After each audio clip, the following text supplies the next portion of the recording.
Welcome to Absolute PlayStation and Steam Gamers. I'm Houston, this is Coda, and today we are going to be talking about Genshin 2.2. It's coming soon. Yep. Probably by the time you see this video, it will be out Thursday. Yeah. Go ahead. So it looks kind of like a filler patch like we've gotten in the past. 100%. But there are some interesting things, like we're getting 2 rerun banners featuring Tartaglia, aka Childe, and Hu Tao, the one that people will actually spend money on. Yeah, we're going to call him Childs. I ain't trying to say that name. I'm 100% going for Hu Tao. Yep. And I'll probably try for Childe also because me and Benny have decided that's me in-game. You're a child? I am Childe. Also with the Hu Tao banner, there's going to be the new character for this patch, Toma, who's a... He's coming! Yeah! He's coming! Blonde child! Yeah! Child 2.0, the better child. I hope nothing bad happens to him. Well, now something bad's going to happen Oh, to no. him. Also, because every time we do one of these videos, I'm catching up. Mm-hmm. I'm caught up. Hey, he's going to be I'm there day here one. for this banner. Not banner. Patch, day one. I'm not trying to get there. I'm there. Along with the Toma banner, we're also getting a new weapon banner. The Polar Star. It's a 5-star bow. Yeah, probably going to be Child's weapon. Yeah, he's had 2 banners so far and hasn't released with a signature weapon. So they're finally releasing his signature weapon. Yeah. And with the Polar... words, guys. With the Polar Star, we're also getting 3 new 4-star weapons. The Wave awesome. Breaker's Fin, which is a spear. Kumararu, which is a great sword. And Moon's Moon, which is another bow. All 4 stars. And they look amazing. Yeah, they're like a beautiful, like bluish white, like sea foam. They look water based, so they're probably lightning. Conductive, I get it. Yeah, exactly. But let's go into Toma some more because with this, we mostly got Toma reveal. Right. So let's talk Toma now that we gave you the banners. So he's a supportive polearm wielder that scales off of his HP, which is very nice because HP is the higher scaling modifier because you have a higher HP number. You got lots of HP. Yeah. All the HP percentages. He provides a shield with his E. He like does a little kick and it gives a shield. And his Q actually does like multiple bursts and keeps stacking on shields. Yes. And up to 5. Yeah, his shield duration and everything can continually stack onto each other up to a certain point. So he just gets a really big shield at a certain point. So he's definitely a support tank. Mm-hmm. The nice thing I remember hearing about it is his shield also adds fire damage up to other characters. So guess who he's coming with? He's coming with Hu Tao, but also if you're free to play, he'd be great with Zhang Ling if you have Zhang Ling, because I do. Big fire damage. She everyone in the community has been going crazy over her lately. So if you haven't built her, now's a good time. She's another 4-star that should be 5-star because she has every side story is hers. Right. Have you done the newest event? I'm working on it. Oh, I won't spoil need to finish it though. But basically, she has a pocket 5-star. All right. Anything else on Toma before we move on? No, very excited for him. Since he's a 4-star, he's a little bit easier to get than the 5-star.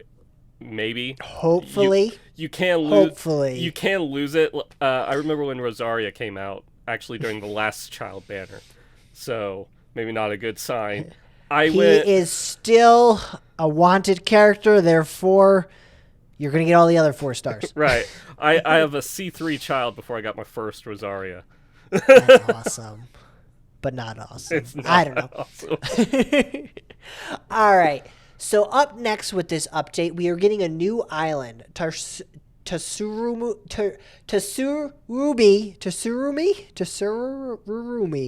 Island. Tarsu You want to give that Island. name a go? Tarsu Island. There we go. There we go. All right. It looks very marshy. It looks very Halloween-y themed, so it's a great time for this island to be coming out. It's coming with 4 new monsters, technically only 2 skins of the monster, or 2 types of monster. Right. We have the Rift Hound Whelps and the Rift Hounds, which both come in Earth and Lightning form. Yep. They're these cool looking little ghost hounds. The whelps are like half of one, and then the Rift Hound itself is a full one. And they add the corrosion debuff to you, which was previously only in the Spiral Abyss.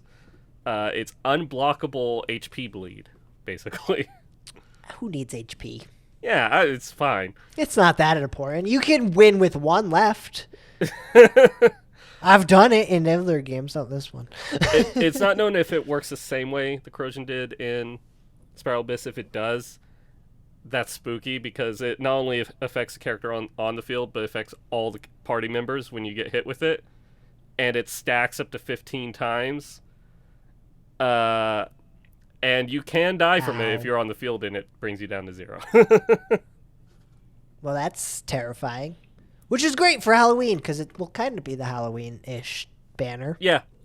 In time frame, because it comes out next Thursday, correct? Yeah. Yeah. The 14th. Yeah. Okay. All right. So along with this new island, there is an event called Labyrinth Warriors, which is an event with Childe, and I wrote Rockstar Girl in my notes because I can never remember her name. Her name's Jinyan. Jinyan. But yeah, she's basically just Rockstar Girl. She's got a sweet guitar. Wow. Mm-hmm. And yeah. It's a little weird. Like, Tartaglia kind of makes sense he can be in Inazuma because the Fatui have been messing around in Inazuma. Yeah. We just dealt with Senora. Dealt is a strong word.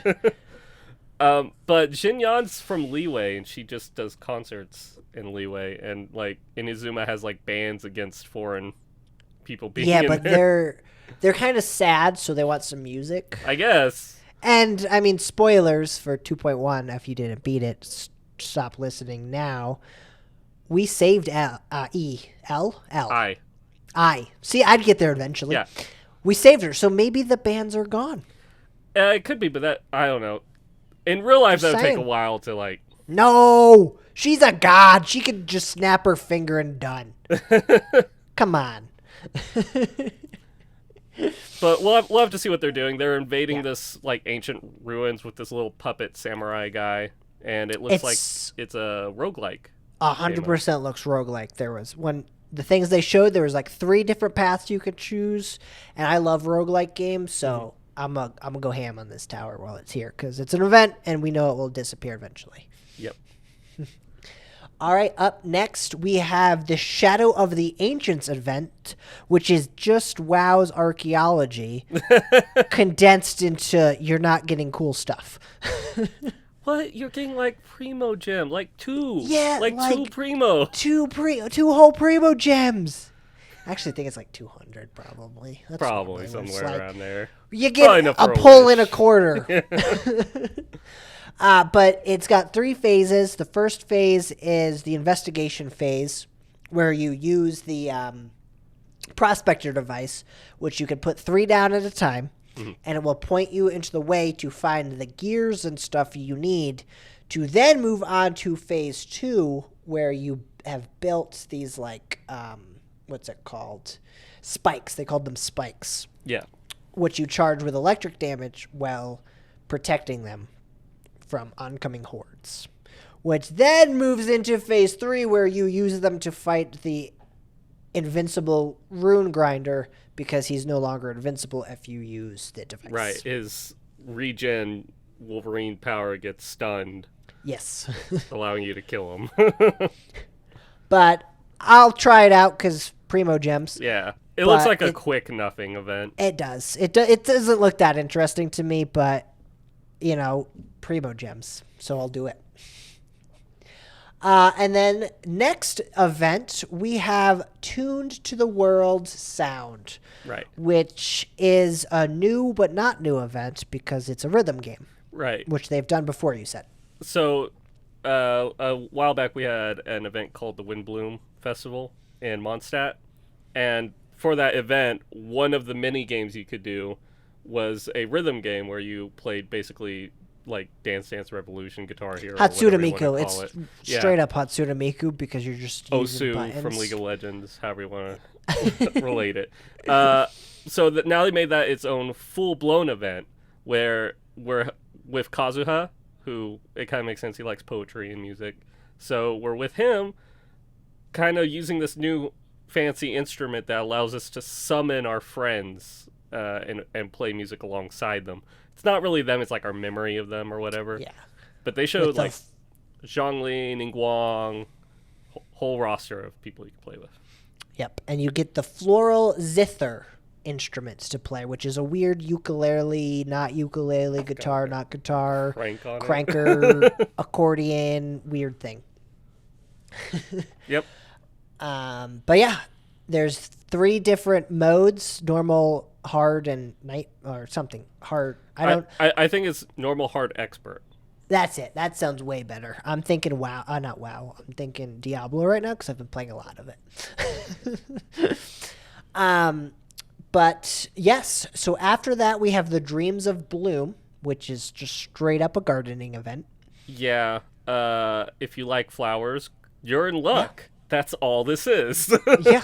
It's not a bad event. It's not for me. No. I have nothing against this event at all. It's nice they're adding this to the game. It's something to do with your teapot. Mm-hmm. And speaking of teapot, that's going to segue into the next part. Our teapot's getting an Inazuma theme.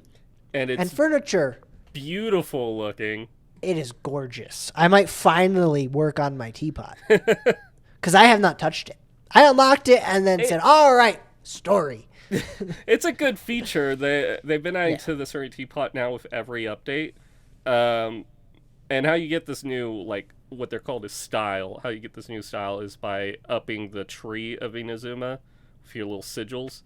You have to upgrade to level 40, which with this update you'll be able to fully max out that tree to level 50, as well as the Statue of the Seven. You'll be able to max that out to level 10. So you unlock this new Inazuma style. It's got like a setting sun and everything. But you get the furniture and everything in the Inazuma style from the new island. As also, you can buy some from the shop in your teapot. But there's new chests to get. The spectacular chests, was it? I don't remember. It's a new type of check. They're green chests, and they don't give primo gems. I'm sorry. Right. But they do give the furniture patterns and stuff. All right. And the final event, we're getting the Leyline Overflow event, which will give you 3 times rewards for your Leyline. So farm your money, farm your EXP books. Yeah. It's a good, if you're just pulled Toma, but you don't have resources, perfect time to just crank out some Leylines. Yep. Just blitz them down, use some resin, get to it. And then last but not least, I don't know if they're still going to be available by the time you watch this video. The Razer Genshin themed gear. Yes, it looks so good, but it's not yet available on the website. It's not yet available. Whenever it is, I guarantee it will be gone fast. Mm-hmm. But there is a chair which has Paimon on the back. Yeah. And then there is a mouse pad and a mouse. The mouse is specifically, I believe, the Death Adder. Yes. Yeah, it is. It's not one with all the buttons on the side or anything like that. No, it's not an MMO. It's more like an FPS mouse. Yeah. And that is pretty much it. Anything we missed that I forgot to say? No, there's some minor like bug fixes and whatnot that are coming with it, like always, but nothing. I don't pay attention to those. Yeah. So that's about all that was revealed. Again, that will be out on the 13th of October. 14th of October, which is next Thursday, or this Thursday, or 14. All right. I'm Houston. This is Coda with Absolutely PlayStation and Steam Gamers, and we'll catch you next time right here.